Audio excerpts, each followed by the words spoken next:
Welcome everyone to Dead Talk Live. I'm your host Viz, and I want to welcome all of our viewers from around the world. Good morning, good afternoon, good evening, depending where you are and what time you're watching this. If you are joining us for the first time and want more information about our show, please visit us on the web at deadtalklive.com. Want to say hello and thank you and a welcome to all of our moderators on all of our platforms that we stream to, which include YouTube, Instagram, Facebook, Twitch, and Twitter. I hope everyone's having a good day so far today. Thank you so much for joining me. Hopefully you could stay with us for the next hour as we talk all things horror.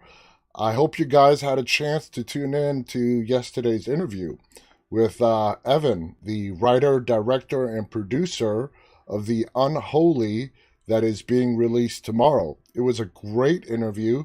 Got some great insight from a guy who has been writing movies, and not just any movies, hit popular, like blockbuster films for a very, very long time now. And The Unholy, which is being released tomorrow, is his first real dive into horror, and it is his directorial debut. I saw the movie. It is fantastic. It is being, as we found out yesterday, it is being released to theaters only tomorrow here in the United States and in the days to follow in various other countries in the world. Recommend you guys watch it if you don't feel comfortable yet going to movie theaters, or if there are no open movie theaters close to you, like my situation. My local movie theater is still closed. It will be coming out on video on demand not too long after the theatrical release. So either way, whether it's in the theaters or video on demand, make sure you watch The Unholy. And Sony Pictures, well, again, I want to thank them for allowing Evan to be on our show yesterday. They are sending me this Unholy Easter promotional Easter basket. And they're being very cryptic about it. They're sending it to me as a thank you and as part of the promotion for The Unholy. And they said when you open it, make sure someone is recording you while you open it. So I'm like, oh man, what the hell is in this thing? So I had to, well, my wife, I got to give credit to this for my wife. I was going to have her record me opening it, but she's like, why don't you just open it up live on the air tomorrow night? I'm like, that's a great idea. So the basket is coming tomorrow. I got the whole UPS notification and everything, and I am going to open it up live on the air right here tomorrow night. And I have no idea what's inside there. I really don't. So that should be interesting to share with you guys. And if I have a real life jump scare moment, you guys have seen it before. It'll be nothing new. Want to welcome some of our viewers. We have, of course, Khaleesi, Cece with us on YouTube. Saz is moderating on YouTube as well as she does Facebook, Twitter, and Twitch. Marie is moderating on Instagram. We have Philip with us, Lindsay, Mary, Islava, Riva joining us on Facebook. Annie is also joining us on Facebook. Rick Grimes, Christopher is joining us on YouTube. Sandra is with us on Instagram. Marie is really excited to see me open that box live on the air. Username is joining us on Instagram. Mateus, Chan, Everton. Welcome to all you guys on Instagram. Thank you for being here. Christopher says, looking forward to it. Yeah, me too. I'm a little nervous, but I don't think I'll get a jump scare. Hopefully they have some good chocolate in there, though. I love Easter chocolate. So let's get on with the news. The actual first reviews of the film are out. Okay, this is one of the first reviews for the movie Unholy. Cricket Brown, who is the co-star in the movie, makes a splash in a rare good megaplex nightmare where she plays a deaf, mute young woman channeling the spirit of the Virgin Mary, or is it a different Mary, in small town Massachusetts. The Unholy is a good, tight, scary, commercial, theological horror film. That's a mouthful. Its spooks and demons unfurl within a pop version of Christianity, which makes it sound no more exotic than last week's Exorcist knockoff or last year's helping of the Conjuring franchise, but The Unholy has a religious plot that actually works for it. It stars an unheralded actress named Cricket Brown. Mark my words, she's going to go on to major things. Who plays a deaf mute young woman named Alice, who has visions of what she thinks is the Virgin Mary. Absorbing Mary's spirit, Alice can suddenly hear and speak, and she can heal the sick, which attract crowds of people to her rural town of Banfield, Massachusetts. The Unholy is adapted from a 1983 James Herbert novel and as written and directed by Evan Spiliotopoulos. It could almost be a faith-based horror film. We know that the movie can't be all sweetness and light, but what matters is how solidly it believes in those things. That's what gives its dark side a power. Good and evil face off in every horror movie, but this one is truly a holy war. The central character, apart from Alice, is a defrocked journalist turned tabloid reporter named Jerry Finn, played by none other than Jeffrey Dean Morgan, Negan himself, with a sleazy middle-aged panache. I wonder what JD would think of that. A sleazy, the middle-aged part. I wonder how he would react to the middle-aged part. He plays a sleazy, middle-aged panache that makes him a winningly jaded stand-in for all of us skeptics in the audience. Fenn has come to Banfield to cover a bogus, sensational story about the mutilation of cows, but he hangs around long enough to see Alice standing in front of a spindly dead tree going into a beatific trance out. Excuse me. When she starts to heal people, he watches a kid with muscular dystrophy walk away from his wheelchair. He realizes he's got a scoop. Cricket Brown, who at times evokes the young Natalie Portman, has a melodious voice and features the quiver with life when she is in response. She seems possessed, all right, by the emotion surging around inside her. Her Alice is like Joan of Arc turned into a teenage televangelist who doesn't just swoon for God, she takes command. It's the depth of faith that she conveys in the miracles she's channeling that draws us into the movie. When the forces of Satan show up, you feel like they're violating a daydream.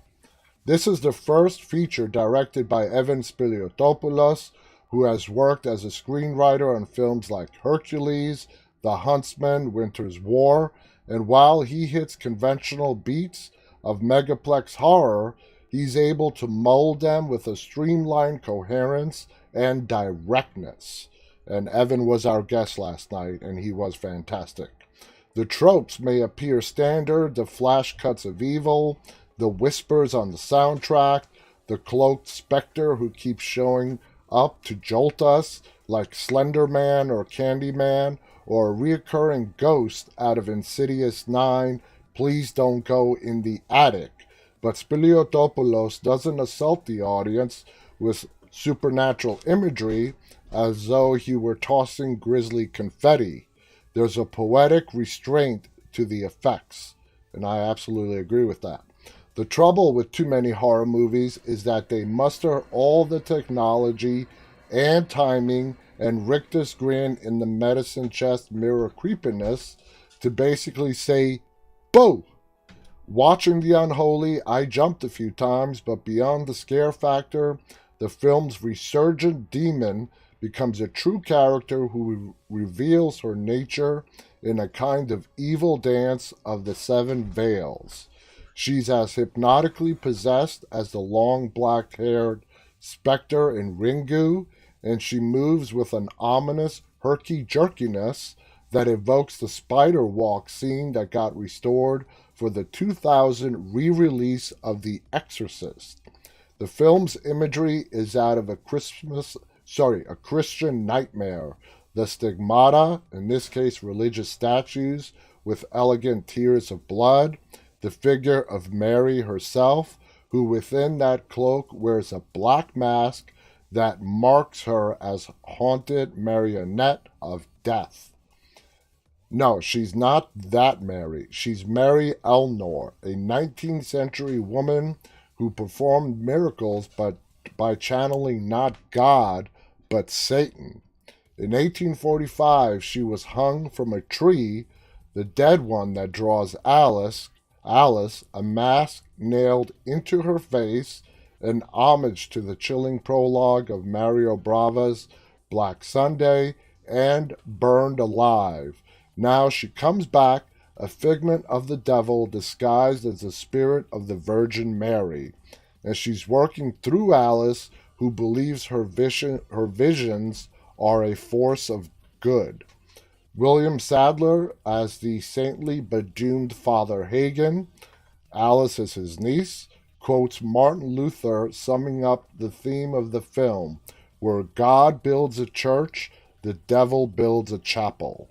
And Carrie Elwes as Bishop Geyer from the Archdiocese of Boston sports a Boston accent that's shaky at first, but Elwes uses it well, turning the bishop into a religious politician, and that's exactly the term that Evan used last night for Carrie's character. Religious politician who knows how to exploit the showbiz of a good miracle. He leads a push to make the Church of Bane into a holy shrine like the ones in Lourdes and Fatima.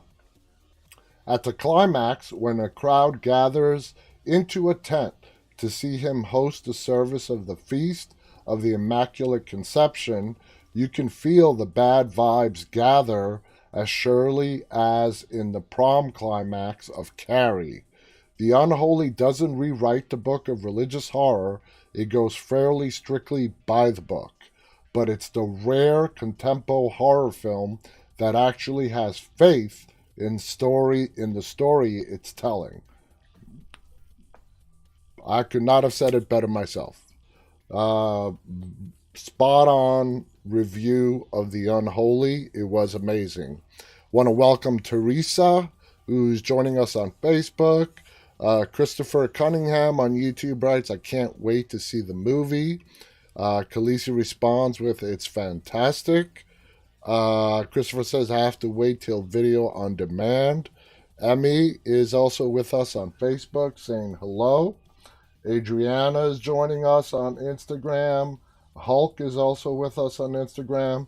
And after the interview last night, I always, have a few minutes of chat with my guests to say goodbye properly. And I did tell Evan, I wish that the movie was being simultaneously released to video on demand as well as just in the theaters. Like I said, my local movie theater is closed. So if I did not have access to the movie the way Sony gave it to me, like you, Christopher, I would have had to wait till the video on demand release. And this movie is so good, and knowing that it's out there and you're not able to see it sucks. Because if you're into horror, and this movie is the subgenre of horror that is right up my alley. This is the subgenre that I most love watching when it comes to horror. So I totally feel your pain, Christopher. So Abbas just joined us on Instagram. Lady's also with us on Instagram as well. So let's move on to the next thing that we have. Actually, I want to go to this one next. The man who stars in The Unholy, Jeffrey Dean Morgan, in regards to his character as Negan on The Walking Dead, Jeffrey Dean Morgan says that The Walking Dead was supposed to continue after season 11. So let's see if he gives us any insight. The Walking Dead debuted just another indie comic back in 2002, and nobody could have predicted it would go to spawn a transmedia empire of TV shows, films, yet to come, but will come, video games, movies, board games, novels, theme park rides, and all manner of merchandise. The key to this success is AMC's hit show by the same name, which has been on the air since 2010 and is set to wrap up early in 2022. I thought it was going to be wrapping up at the end of 2022. So I don't know if they're just making an assumption or what. The network has big plans for the franchise, but fans got a surprise last year when they learned that season 11 would be the last one for the core show, what I like to call the mother show.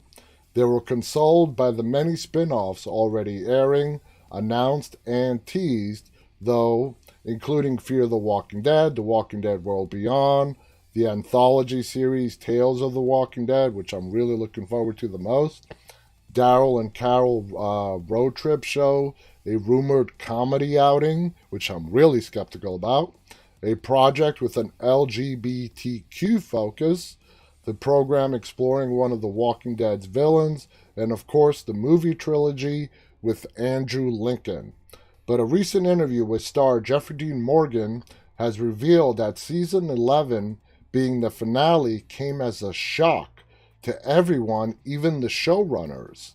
Speaking with Collider, the Negan actor said, "The news, when we got it in the middle of the pandemic, was a complete surprise, not only to me and the rest of the actors, but to everybody involved in the show from production. Scott Gimple and Angela Kang had no idea either." And you got to remember, Scott Gimple is the head boss of The Walking Dead. I mean, above him is the network, the distributor, AMC. It came from nowhere, and there was such a huge pivot. I think they had season 11 all mapped out where they were going to go, and suddenly it became, we also have to close the story in a way. It took everybody by surprise, so it was a massive pivot, and then they threw in the 6 tacked episodes to season 10, and instead of doing 16, we're going to do 24 more. There was a lot of stuff to wrap our heads around. The mention of the Walking Dead universe head, Scott Gimple, and showrunner Angela Kang not seeing this coming is particularly interesting, as it hints the decision was made high up at AMC. You think? So what gives? Well, it's possibly that they crunched the numbers and worked out that The Walking Dead is steadily but slowly losing viewers while its stars are getting expensive to keep under contract. And that is very true. If so, it would make sense to jettison some of them and put the most popular characters into their own spin-offs. And guys, like I've said it before, this is all business, okay? Yeah, it's entertainment business. We as fans enjoy kicking back, watching the movies, the TV shows. But to the people, the actors, production, everybody involved, studios, distributors, it's at the end of the day, what matters is dollars, money. Even so, it's worrying that the creative leads weren't given any warning that they just have just 24 episodes to satisfyingly end the story, especially as 6 of those are the 10C outings quickly assembled under COVID-19 shooting restrictions. Season 11 of The Walking Dead could feel very rushed as they try to tie everything up neatly, and AMC would do well to look at the reception of Game of Thrones' final run for what could happen if you botch the ending of a hugely loved show. And, you guys know I'm a big Game of Thrones fans, and I know the majority of people hated how Game of Thrones ended.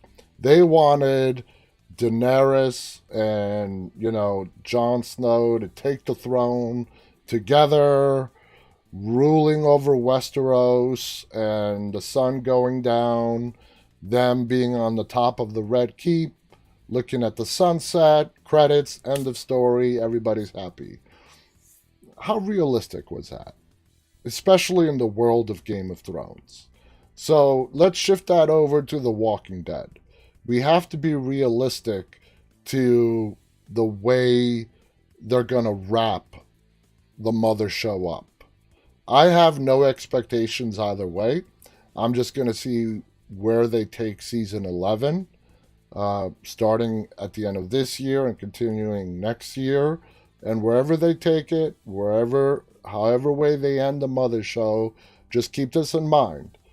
Daryl and Carol, they're getting their own spin-off. A lot of spin-offs are coming. So as opposed to the big difference with Game of Thrones, where once the story ended, there were no spin-offs. There were no upcoming movies. There is a Game of Thrones prequel in the works that takes place 300 years before the events of Game of Thrones. So that doesn't really count. But, with The Walking Dead, we're getting all these spin offs, the movies. So for me, yeah, it's the final season of the Mother Show. But for me, it's not really ending. It's just changing paths. We're going to get to meet a lot of new and exciting characters. I'm really looking forward to season 11. I mean, this thing still has a good, 2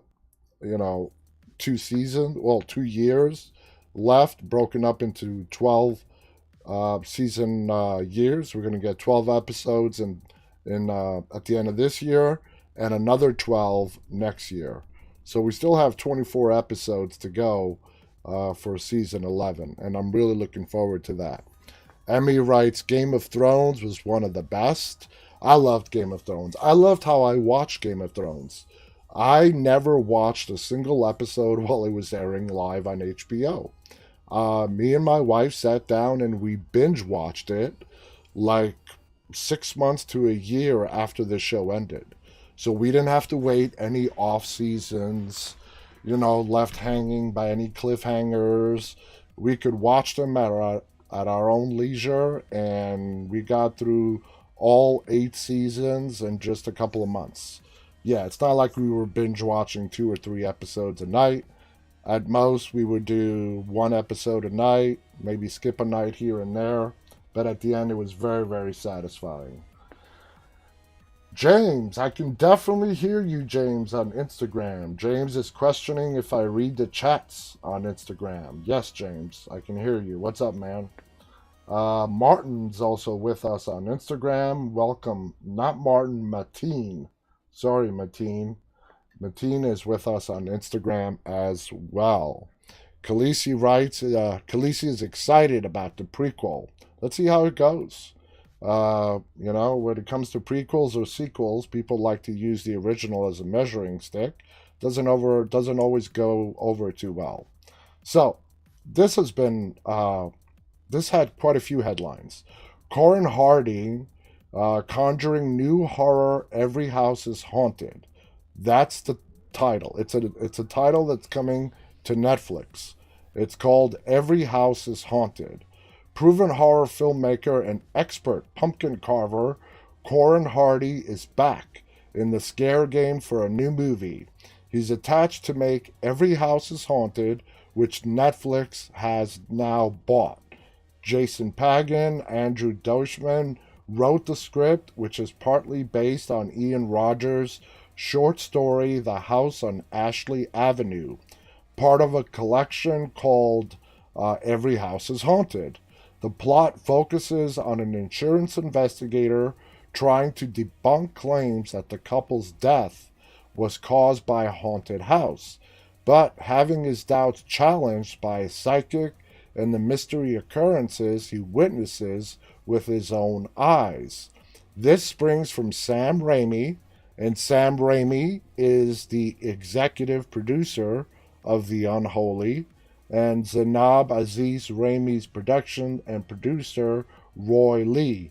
The producing partners shopped the project around Hollywood, and Netflix jumped at the chance to make it.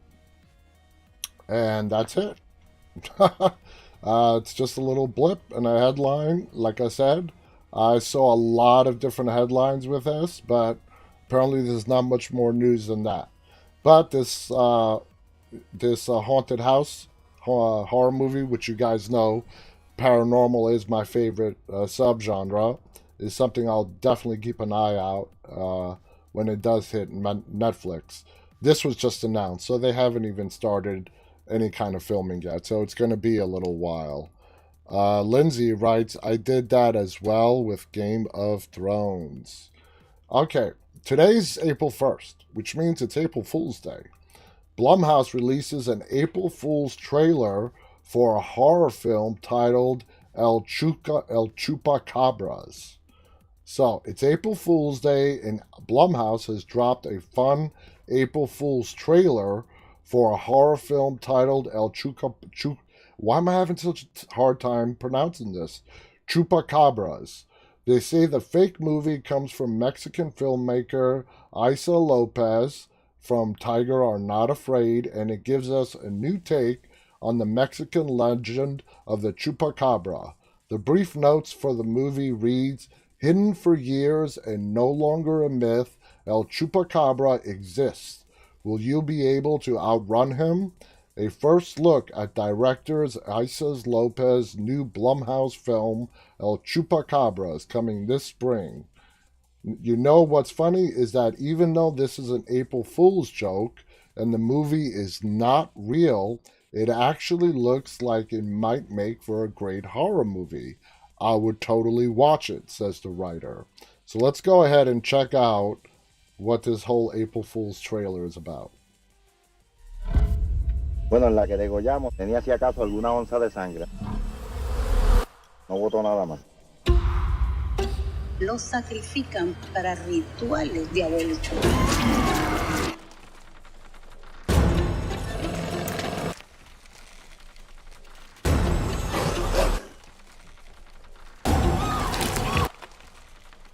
This looks really good, and it's fake.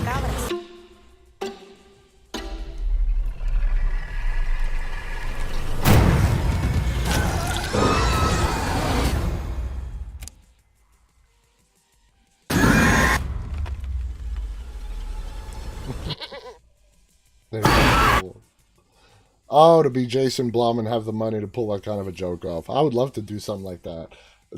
But I agree with the writer of that article. That looks really, really good. And I think somebody should make a film about it. I think that would be awesome. So anyway, Andrew is with us on Instagram. Welcome, Andrew. How you been, man? Moving on. Now, Stephen Yen, our Glenn. Jordan Peele casts Mcintyre Stephen Yen in new horror movie. Yen is definitely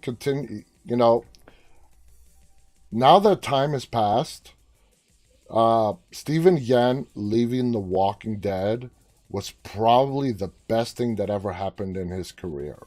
Of course, The Walking Dead brought him to all of our attention. We loved him as Glenn, but his career is really skyrocketing, and it is so well deserved, and I'm so happy for him that he's showing up. He's getting nominations for awards and the whole 9 yards. But him, leaving The Walking Dead career-wise was probably one of the best things that could have happened to him. So, Stephen Yen's fellow Oscar nominee, Daniel Kaluuya, remains in negotiations for the other male lead. Hot off an Oscar nomination for Minari, Stephen Yen is in talks to join Keke Palmer and Daniel Kaluuya in Jordan Peele's new horror movie, which is heating up at Universal. Deadline broke the news, reporting that Yen's fellow Oscar nominee, Kaluuya, remains in negotiations for the other lead in the movie. And I imagine the deal won't close until after the Oscars, since Kaluuya is the frontrunner to win Best Supporting Actor for his turn in Judas and the Black Messiah. For a little gold man would likely boost his salary. And that's just very business smarts on his end. Plot details remain under wraps for the genre film, though rumor has it that Kaluuya and Palmer would be playing siblings. I have not confirmed that on my own. However, it does seem like Pele will be casting a Korean-American family around Yen, and seeing as how family played a major part in both Get Out and Us, I'm very curious to see how it plays into things this time around. Those two films, by the way, earned $500 million worldwide. In addition to writing and directing the untitled film, Pele is producing alongside Ian Cooper via his Monkey Paw Productions banner, which has an exclusive 5-year deal with Universal. Studio exec Sarah Scott and Tony Ducret will oversee the project on behalf of Universal, which will release Pele's next movie on July 22, 2022. Yen has proven himself as a leading man over the course of his career, culminating with an Oscar nomination last month for his performance in Minari. Yen currently voices the titular role in Amazon's animated superhero series Invincible, which is getting rave reviews, by the way. And Netflix recently acquired a road rage dramedy. Yeah, that's what they're saying, a dramedy, titled Beef, that Yen will star in alongside Ali Wong. The Walking Dead alum previously worked with Pele on the Twilight Zone reboot, and he has already wrapped A24's drama The Humans, which pairs him with Richard Jenkins, Beanie Feldstein, and Amy Schumer. Yen's recent credits include the acclaimed films Burning and Sorry to Bother You, which serve to highlight the diversity of the projects he chooses and the range of characters he can play. Pele has long lobbied for studios to be more inclusive with their casting efforts, and with 3 leads of color now in place, his latest effort is already off to a promising start. And, you guys have to admit, you have to be happy for Steven Yeun. His career is really skyrocketing, and we love and miss Glenn on The Walking Dead. But for Steven Yeun and, just him as a person and his career, you really got to be really happy for the guy. And just how everything is falling into place for him. The Oscar nomination. He's one of the hottest items in Hollywood right now. So many different studios, production companies want to cast him in their movies. So I am personally very happy for Steven, and I'm ecstatic that his career is just really taking off. And it started with him being on The Walking Dead. And he gave The Walking Dead 6 full seasons. I mean, he was a frontline character that we all loved, and we were all devastated when, he was killed off the show in season 7. But everything happens for a reason, and his career is taking off. Same thing for Michael Cudlitz. I mean, his career has been taking off for a while now. He's a huge star. He's now in Clarice, which is one of my favorite shows on television. I think we're getting a new episode tonight, which I'm really looking forward to watching after tonight's show on Dead Talk Live. So yeah, they both were great, Abraham and Glenn, on The Walking Dead. But moving on, and after The Walking Dead, their careers are stronger than ever. So, I mean, that's awesome for them. Lindsay Sparks writes, "Go Steven Yeun. Christopher, I am happy for him too. Everybody's happy for him. I know I'm definitely am. Things heard and seen. Netflix releases trailer for Amanda Seyfried horror film." Okay, without reading anything about this, let's check out this trailer.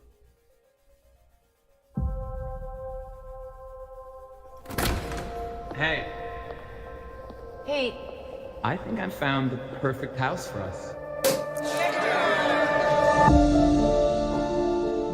you thought this through? George really wants this. I owe it to him to at least try. You know, when I saw this place, I knew immediately it was for us. There's definitely updating that needs to be done here. Yeah, certainly could use a paint job. Yeah, but look at these bones. I love it so much. You're an exceptional husband. And you are an exceptional wife. It always starts by finding the boat. I'm new in town and I would love to learn more about the older homes in the area. I don't know anybody up here. Well, you do now. My wife doesn't know what happened here. I think it would be better if we kept it that way.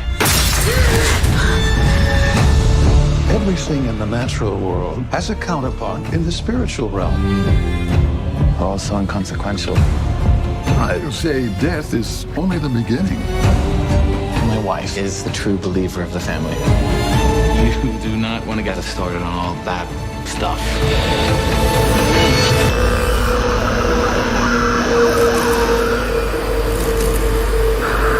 What the?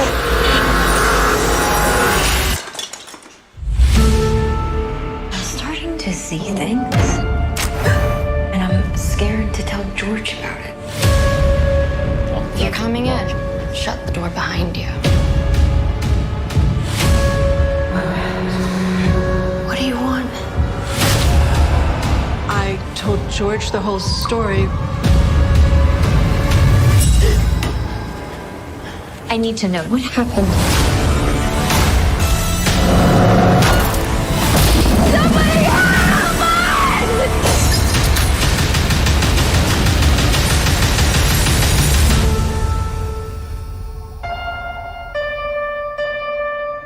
Is something wrong, Kath?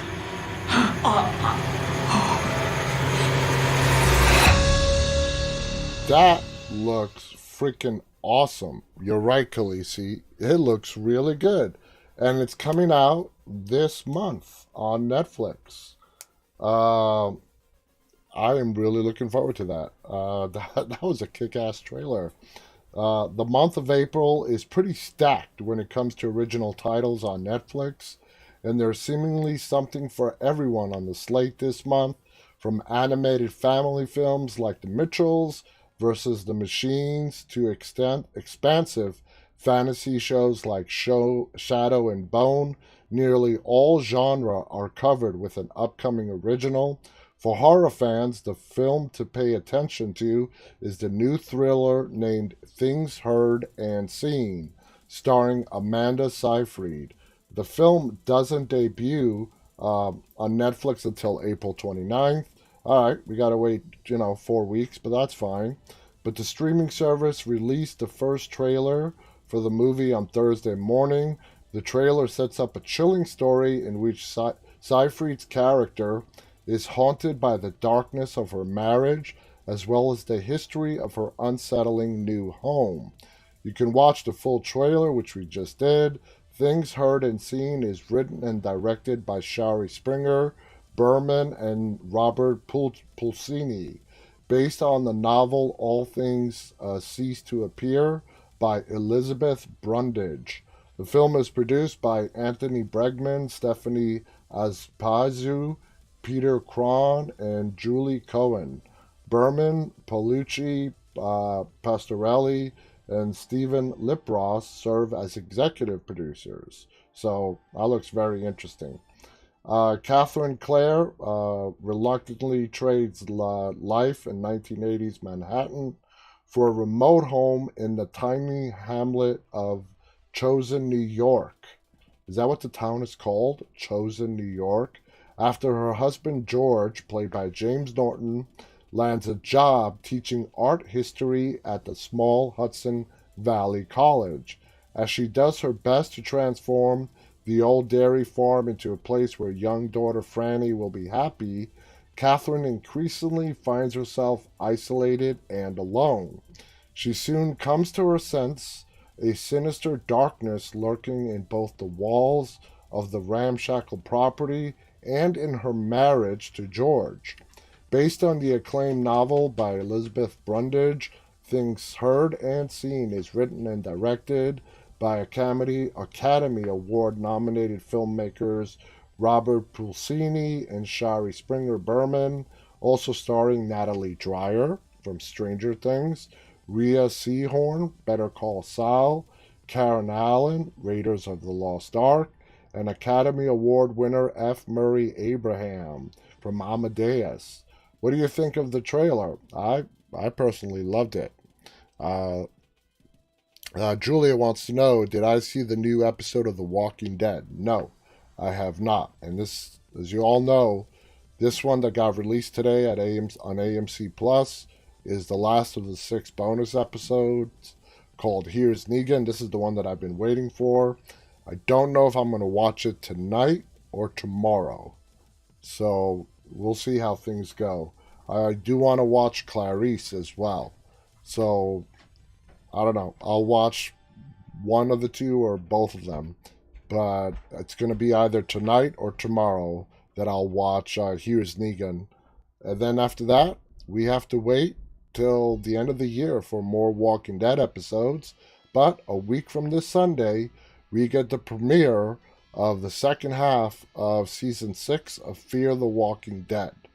I'm very jazzed about that. So what else do we have? Neil Blomkamp's secret horror movie gets a synopsis and 2021 release date. Just looking at the time. Demonic, and we've read about this movie before, sounds like it will be a big leap for the director. District 9 director Neil Blomkamp's secret horror film Demonic has found at home at IFC Midnight. With this acquisition, Blomkamp's next feature has secured an official release date of August 20th, 2021. And we are finally learning some major casting and synopsis details as well. On the casting point, IFC Midnight has revealed the Demonic cast includes Carly Pope from Elysium, Chris William Martin, The Age of Adeline, and Michael Rogers from The Blacklist. Additionally, we know the official synopsis for Demonic, which reads, in Demonic, a young woman unleashes terrifying demons when supernatural forces at the roof of a decades-old rift between mother and daughter are ruthlessly revealed in this horror thriller from director Neil Blomkamp. On the U.S. acquisition of Demonic, IFC Films President Ariana Boko said, Neil Blomkamp exploded onto the filmmaking scene with District 9 and has made his mark by creating films that challenge and subvert the genre.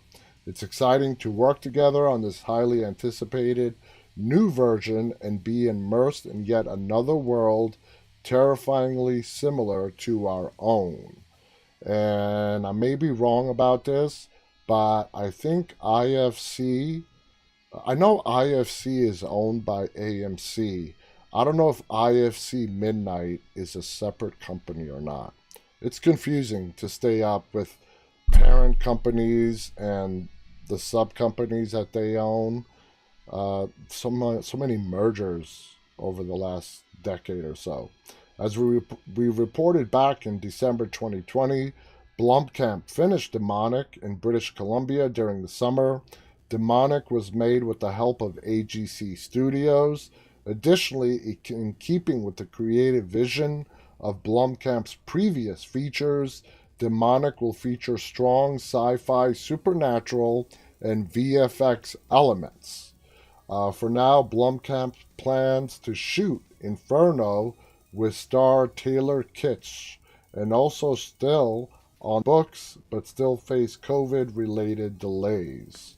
So there you guys have it. Demonic will be released by IFC Midnight on August 20th. Stay tuned for the trailer for Demonic, which should be coming soon now that it finally has a home and a release date set. So I want to ask you guys this question.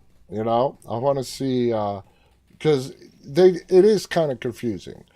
If you watched any kind of movie in the last 10, 15 years, you notice at the start of every movie, you see a good at least 3 to 5 production company logos. Okay? Now, most people just ignore it. They're like, whatever, get through this crap and let's start the movie. But it's really interesting how it all falls into place. And, you know, over this last year, I've learned so much in how stuff works in regards to filmmaking with all the wonderful interviews we've done and so on. But every one of those logos that you see at the beginning of every film, and there are quite a few of them, the logos are becoming just as long as the previews when we used to go to the movie theater and we had to sit through the previews, which I personally love watching previews. But anyway, it's all different production companies that had a hand in producing the movie that you're about to watch. Let's take the Unholy, which is the main parent company for the Unholy that's being released tomorrow is Sony Pictures, or Sony Gems, as what it's called. Now, when you sit down and whenever you get to watch The Unholy, you're not going to see Sony's name in the beginning parts of the credits. It's all the sub companies below that. Sony is the main distributor. You know, the production companies produce, make, put together the film. There's normally a lot more than just one. That's why you have all the different logos in the beginning of every movie. But there is usually one big distributor, okay? In the case of The Unholy, it's Sony Pictures. They purchased the movie, they financed it, the production companies put it together, various different parts of the movie, whatever, they all get credit for it in the beginning of the movie. And I don't know if you guys care or not, but I just think it's fascinating to actually understand how all that works and fits in together. So anyway, want to welcome Anna, who's with us on Instagram. Lindsay writes, I love watching previews as well. I think it's great. I love previews. It's been a long time since I've been to a movie theater, but I definitely am not the kind of person that will go in late, just to purposely avoid watching the trailers. If I miss the trailers, I feel like I miss part of the movie itself. So, in the time that we have left, guys, we are going to talk about today's topic, which is about freaky clowns, killer clowns, whichever way you want to name them. We're talking about some really twisted, demented clowns. And, a clown, and I hate calling him a clown, but the Joker, when it comes to deranged clowns, of course, we have Pennywise from It and all that, true clowns. But how many of you guys out there actually consider the Joker to be in the clown category? I mean, yeah, he has the makeup, the white paint on his face, the big red, lips over his mouth, the green hair. I mean, yeah, I think he fits all of the criteria of being called a clown. He's a pure psychopath. But, my favorite villain, I would say, without a doubt, my favorite comic book villain. And whether it's DC, Marvel, or whatever, you name it, the Joker for me is the best. But I'm a big fan of the Batman, so that probably explains that. But so let's proceed on with some of the freakiest of clowns that we have seen in horror. Of course, Pennywise. Considers its real name to be Bob Gray, with Pennywise being its favorite form. Some other little notes. It has an existential war against the turtle, the Maturin, which created the universe. Pennywise viewed the kids with a sense of respect, but clearly is inferior to its greater being. This is from the movie It, by the way. His appearance in the 2017 adaptation of It was more closely inspired by his outfit in the book, which described his clown outfit as being silver with red pom-poms, slightly different from the 1990 version. Now, the original horror clown, Pogo. Even if you've never seen Pogo, you guys must have heard of Pogo. Pogo the Clown was a party clown persona of John Wayne Gacy, the notorious real-life serial killer. Gacy was named after actor John Wayne, whom his parents were huge fans of. His victims numbered well over 33 individuals. Gacy's makeup and name were inspiration for Todd Phillips' Joker movie. Pogo was the name of the Gotham City Comedy Club, and the Joker wearing makeup nearly identical to what Gacy had on. Despite these influences, numerous films have actually explored Gacy's story. Now, next on the list, Captain Spalding, all right, from Rob Zombie's Devil Rejects, House of a Thousand Corpses, the trilogy.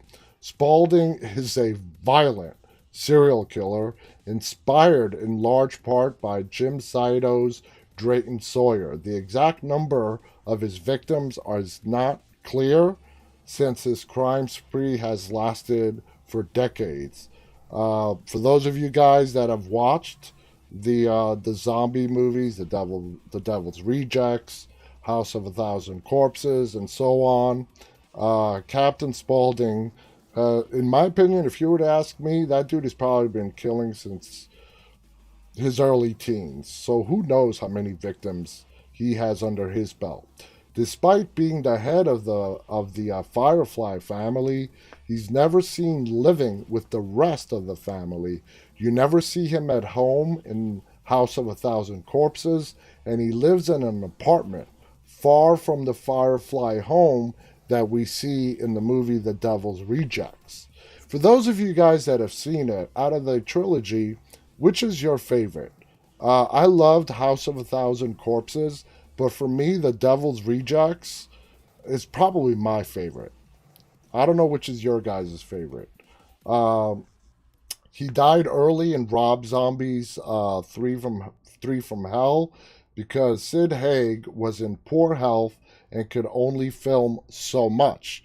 So the actor who played him was not doing so well, so they killed off the character pretty early on in the third movie. Other famous fictional evil clowns who are scary as hell, coming from the world of Todd McFarlane's Spawn, the Violator was a perverted and demonic clown, appearing in the 1998 feature film played by John Leguizamo.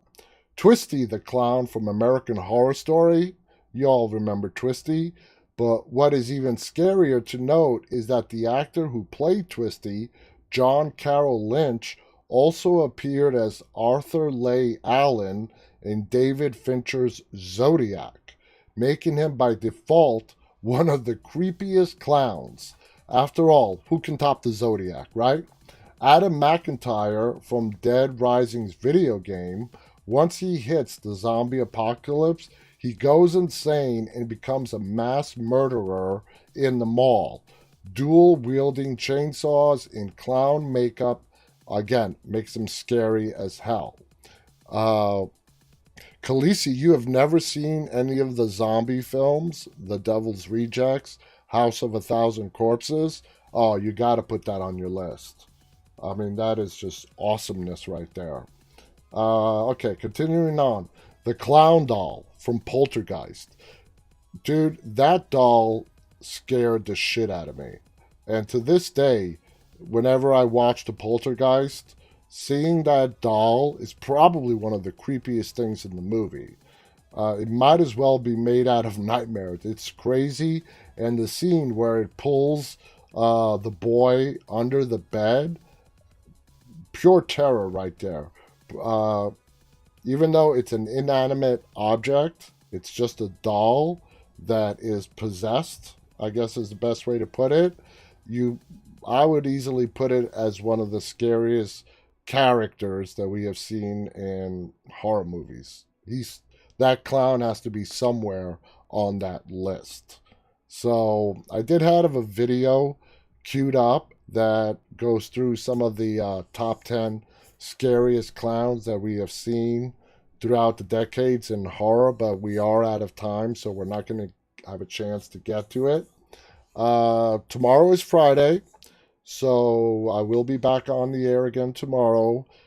Please visit our website, deadtalklive.com. Next coming Tuesday, we are going, let me just find it real quick to make sure I have the date correct. But Tuesday, we are going to have an actor, Morgan David Jones, who's been in quite a few stuff, including Supernatural, and he's also in the upcoming Spiral movie. He doesn't have a big role in the upcoming Spiral movie, but he is in it. Morgan is going to be joining us on Tuesday, as it's going to be like an interview like we've never done before on Dead Talk Live. It's going to be like the way I do my solo shows, with the viewer interaction, but with a celebrity special guest. And we're going to be both here together talking about horror, answering your guys' questions through the chats. It's going to be really fun. Don't miss Tuesday's episode. Morgan David Jones is going to be our special guest, and it's going to be a lot of fun. We're going to talk horror, what are some of his favorite horror movies, sub-horror genres that he enjoys, what's it like filming a horror movie, what's it like just being an actor in general, give you guys some behind the scenes on how the whole process works, from auditioning, being cast, to filming, to post-production, to promotion of a film. So that's all coming up on Tuesday, and it's going to be a lot of fun. You're not going to want to miss it. So I want everybody to stay safe. I'll be back on the air again tomorrow night. Please don't forget to visit us on YouTube, Instagram, Facebook, Twitch, and Twitter. Just search for the name Dead Talk Live. You can find all of our episodes on all of those social platforms. It's been a treat and an honor as always. I'll be seeing you tomorrow night. And until then, remember, stay walking, guys. Good night.